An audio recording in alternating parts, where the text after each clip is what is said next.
सुप्रभात छात्रों, प्रिय छात्राओं।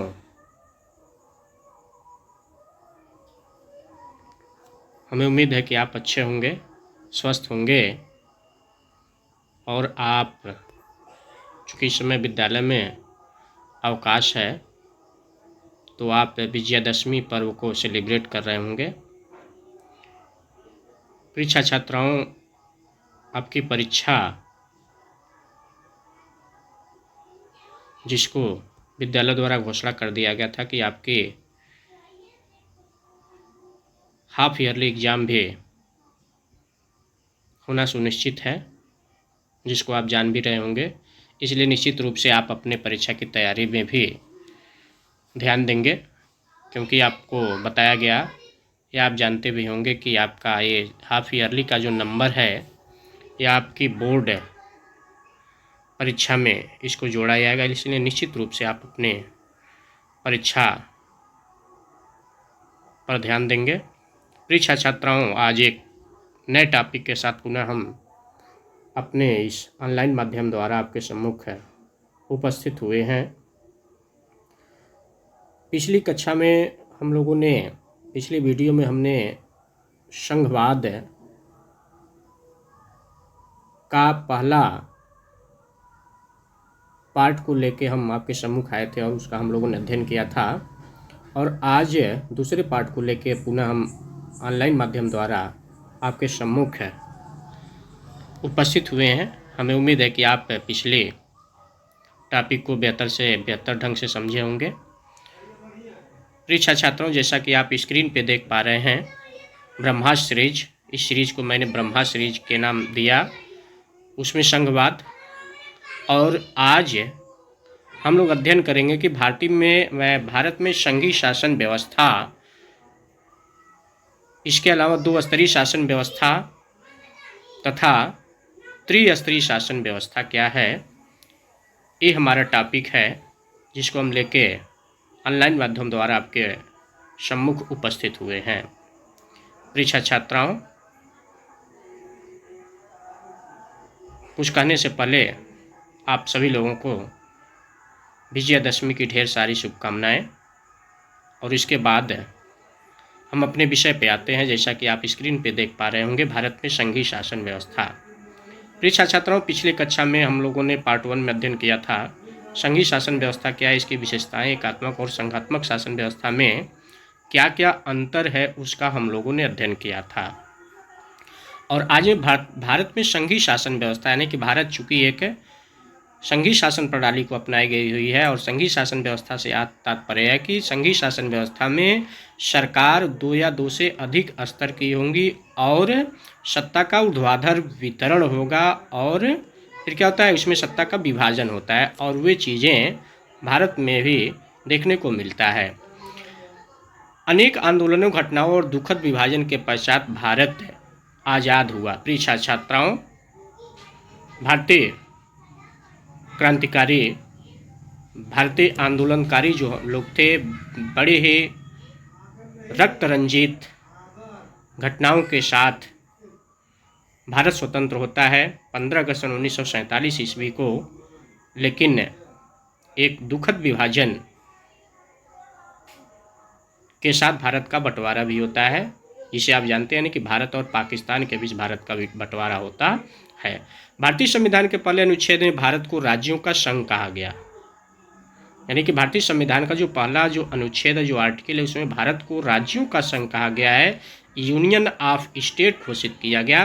भारतीय संघ का गठन संघीय शासन व्यवस्था के सिद्धांत पर आधारित हुआ। संघीय शासन व्यवस्था, जैसा कि हम लोगों ने उपरोक्त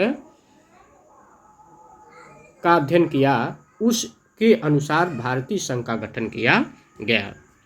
प्रिय छात्राओं, 2 स्तरीय शासन व्यवस्था, भारत में पहले 2 स्तर की शासन व्यवस्था थी। इसमें पहला था संघ सरकार या केंद्र सरकार, जिसको हम लोग सेंट्रल गवर्नमेंट, और दूसरा राज्य सरकार या स्टेट गवर्नमेंट के नाम से जानते हैं। लेकिन समस्या आती है कि मान लीजिए हम लोग गांव में रहते हैं, गांव के वासी, और आपको मालूम है कि भारत एक ग्रामीण देश है और उनका प्रमुख व्यवसाय कृषि है, यानी कि हम कह सकते हैं भारत एक कृषि प्रधान देश है और जो अधिकांशतः गांव में बस्ती है, गांव में निवास करती है। अब आप बताइए कि गांव में जो भी समस्याएं होती है, छोटी छोटी बातों पे विवाद होता है, पानी के लिए, नाली के लिए आए दिन विवाद होते हैं, तो निश्चित रूप से इन समस्याओं को केंद्र और राज्य सरकार इतनी दूर इनसे है कि उनकी समस्या का समाधान समय से नहीं हो पा रहा है। इसलिए यहाँ पे लाया गया कि यहाँ पे स्थानीय स्वशासन को लाने की बात की गई, संविधान में लाने की बात की गई। और यही नहीं, यह संविधान से पहले की बात है कि स्थानीय स्वशासन यानी कि पंचायती राज व्यवस्था का जब गठन किया गया, पंचायती राज व्यवस्था या स्थानीय स्वशासन, जिसको हम लोग लोकल सेल्फ गवर्नमेंट के नाम से जानते हैं, इसमें इस चीज़ को लाया गया कि स्थानीय लोगों की भागीदारी द्वारा सुचारू रूप से स्थानीय शासन की व्यवस्था करना तथा लोगों को अपनी समस्याएं स्वयं हल करने के लिए इनको काबिल बनाना ही स्थानीय स्वशासन है। यानी कि आपने देखा कि जो स्थानीय स्तर पे जो लोग हैं, जो सबसे निचली पायदान पे जो लोग हैं, उनको उसमें भागीदार बनाया जाए। और इतना ही नहीं, अपनी समस्याओं को वे क्या कर सकें, स्वयं हल कर सकें, इसके लिए उनको काबिल बनाया जाए। और इसे ही स्थानीय स्वशासन कहा गया और उनको इसमें अधिकार दिया गया। और इसका सबसे पहल ब्रिटिश शासन की बात हम कर रहे हैं। ब्रिटिश शासन काल में वर्ष 1882 ईस्वी में वायसराय, उस समय के जो तत्कालीन वायसराय होते थे लॉर्ड रिपन, ने सबसे पहले स्थानीय स्वशासन के लिए पहल की और इसका प्रावधान किया। और इन्हें ही हम स्थानीय स्वशासन के जनक के रूप में जानते हैं। वेरी इंपॉर्टेंट, बार बार आपके परीक्षा में आता है कि स्थानीय स्वशासन के जनक के रूप में किन्हें जाना जाता है। तो आप बिल्कुल क्लियर हो जाइएगा कि स्थानीय स्वशासन के जनक लॉर्ड रिपन को जाना जाता है। और भारतीय संविधान के अनुच्छेद 40 के तहत ग्राम पंचायत को गठित करने का निर्देश भी दिया गया। यानी कि जब भारत आज़ाद होता है, भारतीय संविधान की रचना होती है, उसके बाद भारतीय संविधान के अनुच्छेद 40 के तहत ग्राम पंचायतों को गठित करने का निर्देश भी दिया गया। और 2 अक्टूबर सन 1959 ईस्वी को पंडित जवाहरलाल नेहरू ने राजस्थान के नागौर जिलों में पंचायती राज व्यवस्था की शुरुआत किया। बहुत इंपॉर्टेंट टॉपिक है प्यारे बच्चों, बड़े ही गंभीरता से इसको आप लोग अध्ययन कीजिएगा। जहां आपको समझ में आएगा कमेंट के माध्यम से आप हमें क्लास में भी आप इस संदर्भ में पूछ सकते हैं। और जब स्थानीय स्वशासन की बात जब हो रही थी, तो उस समय भारतीय संविधान के ड्राफ्ट कमेटी के जो अध्यक्ष थे बाबा साहब डॉक्टर भीमराव अम्बेडकर, वे स्थानीय स्वशासन के पक्षधर नहीं थे। वे राज्य के नीति निर्देशक तत्व की बात करते थे और अधिकार उन्होंने राज्य के नीति निर्देशक तत्व में भी दिया, लेकिन उसको चूँकि राज्य द्वारा अनिवार्य नहीं बनाया गया। और परिणाम में होता है कि शुरुआती दौर में हमारे जो गांव हैं, जो स्थानीय जो मुद्दे हैं, स्थानीय स्वशासन की जो समस्याएं हैं, उसका समाधान नहीं हो सकने के कारण गांव का विकास नहीं हो सका। और इसलिए इस पे फिर फोकस करने की बात की गई। हालांकि राष्ट्रपिता महात्मा गांधी जी स्थानीय स्वशासन के घोर समर्थक थे, उन्होंने ग्राम स्वराज की बात की थी। इस आधार पे हम देखेंगे कि वर्ष 1993 ईस्वी में बार बार परीक्षा में पूछता है कि 73वें संविधान संशोधन कब किया गया, तो इसको आप लोग काउंट कीजिएगा, याद रखिएगा। वर्ष 1993 ईस्वी में 73वें और 74वें संविधान संशोधन के माध्यम से भारत में त्रिस्तरीय पंचायती राज व्यवस्था को संवैधानिक दर्जा प्राप्त हुआ। इसमें एक पॉइंट देखेंगे, त्रिस्तरीय पंचायती राज व्यवस्था।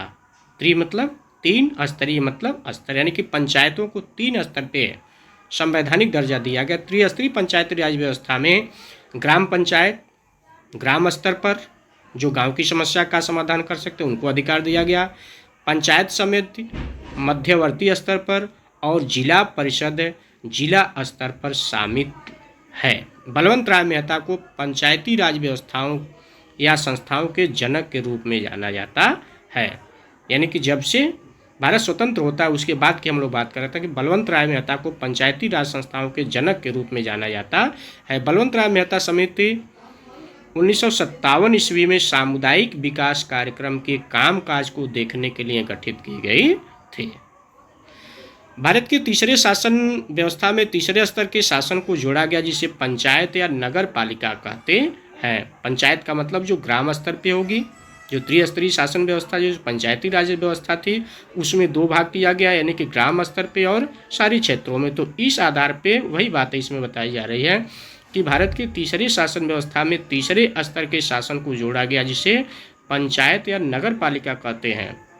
73वें तथा 74वें संविधान संशोधन द्वारा इन्हें महत्वपूर्ण शक्तियां प्राप्त हैं। भारतीय संविधान में स्पष्ट रूप से केंद्र और राज्य सरकारों के बीच शक्तियों को 3 भागों में बांटा गया, जिसे हम 3 सूचियां भी कहते हैं: संघ सूची या केंद्र सूची, राज्य सूची तथा समवर्ती सूची, जिनका वर्णन इस प्रकार है। यानी कि शक्तियों को डिवाइडेशन किया गया है, केंद्र सरकार को, राज्य सरकार को और स्थानीय सरकार को, और उसमें किसी प्रकार का भ्रम न हो, किसी प्रकार का भ्रांति वाली बात न है, ताकि वे स्वतंत्रता पूर्वक होकर के अपने अपने अधिकार एवं कार्यों को करें तथा अपने अपने क्षेत्र का विकास करें। इस आधार पे शक्तियों को 3 सूची में बांट दिया गया: संघ सूची, जिसे हम लोग केंद्र सूची या सेंट्रल गवर्नमेंट, राज्य सूची या स्टेट सूची, और तीसरा जो है वह समवर्ती सूची में बांटा गया, जिसका वर्णन हम नीचे आपको विस्तृत रूप से व्याख्या के माध्यम से आपके सम्मुख प्रस्तुत कर रहे हैं। पहला जो पॉइंट है संघ सूची, जिसे हम लोग यूनियन लिस्ट कहते हैं। संघ सूची में देश से संबंधित ऐसे विषयों को समाहित किया गया है जिनके संबंध में संपूर्ण देश से है। यानी कि जब हम लोग संघवाद का प्रारंभ में अध्ययन किया तो संघ सूची में वे विषय आते हैं जो राज्य के नीतिगत फैसले होते हैं। नीतिगत जो विषय होते हैं उस पर निर्णय लेने का अधिकार संघ सरकार को, केंद्र सरकार को दिया गया, और ऐसे विषयों को संघ सूची में स्थान दिया गया। इस सूची में दिए गए विषयों पर केवल केंद्र सरकार ही कानून बना सकती है। प्यारे छात्राओं, हमें उम्मीद है कि आप हमारी बात को समझ रहे होंगे। यानी कि जो केंद्र सूची के जो विषय हैं, जो संघ सूची के विषय हैं, जो राष्ट्र के नीतिगत फैसले वाले जो विषय होते हैं उनको संघ सूची में स्थान दिया गया, और इस सूची में जितने भी विषय होंगे उन पर कानून बनाने का अधिकार केवल सेंट्रल गवर्नमेंट को होगी, केवल केंद्र सरकार को ही होगी। अर्थात इन विषयों से संबंधित जो कानून बनाने का अधिकार होगा वो किसको होगा? संसद को दिया गया। और संसद में संसद के 3 अंग, लोकसभा, राज्यसभा और राष्ट्रपति। और वर्तमान में संघ सूची के कितने विषय हैं, कौन कौन विषय हैं, उसको भी हम देख लेते हैं। तो संघ सूची में विषय इस प्रकार है कि वर्तमान में इस सूची में कुल 100 विषय हैं, जिसमें प्रमुख रूप से रक्षा, वैदेशिक मामले, युद्ध व संधि, देशीकरण व नागरिकता, विदेशियों का आना जाना, रेल, बंदरगाह, हवाई मार्ग, डाक तार, टेलीफोन व बेतार, मुद्रा निर्माण, बैंक, बीमा, खाने व खनिज आदि जो विषय हैं वह केंद्र सरकार के विषय हैं। इसके अलावा दूसरा पॉइंट आता है राज्य सूची के विषय। यानी कि राज्य सूची के विषय मतलब कि क्षेत्रीय या प्रांतों की जो महत्व से संबंधित जो बातें होंगी, क्षेत्रीय महत्व से संबंधित विषयों को राज्य सूची में शामिल किया गया। इस सूची के विषयों पर विधि निर्माण यानी कि कानून बनाने का अधिकार सामान्यतः संबंधित राज्यों की व्यवस्थापिकाओं को प्राप्त है। वर्तमान समय में राज्य सूची में कुल विषयों की संख्या 61 है। इनमें से कुछ प्रमुख है, जैसे पुलिस है, न्याय, जेल, स्थानीय स्वशासन, जिसका हम लोग स्थानीय स्वशासन जो अध्ययन किए हैं वह किसका मुद्दा है? वह राज्य सरकार का मुद्दा है, प्रांतों का मुद्दा है। और इसके अलावा सार्वजनिक स्वास्थ्य, कृषि, सिंचाई और सड़कें आदि। तीसरा पॉइंट समवर्ती सूची यानी कि समवर्ती सूची से संबंधित जो भी विषय होंगे उस पे दोनों का मतलब कि केंद्र सरकार और राज्य सरकार दोनों को कानून बनाने का अधिकार होगा। यानी कि हम कह सकते हैं कि इस सूची में यानी कि समवर्ती सूची में विषयों पर संघ तथा राज्य दोनों को ही कानून निर्माण करने का अधिकार है। यदि इस सूची के किसी विषय पर संघ तथा राज्य सरकार द्वारा निर्मित कानून परस्पर विरोधी हों तो सामान्यतः संघ का कानून मान्य होगा। मतलब कि यदि किसी मुद्दे को किसी विषय पे दोनों में क्या हो रहा है, दोनों केंद्र सरकार कह रहा है कि नहीं ऐसा होना चाहिए, राज्य सरकार कह रहा है नहीं ऐसा नहीं ऐसा होना चाहिए, तो ऐसी यदि स्थिति आती है, ऐसी विषम परिस्थितियां जब आती हैं तो ऐसी कंडीशन में राज्य सरकार जो निर्णय लेगी वह सर्वोपरि होगी।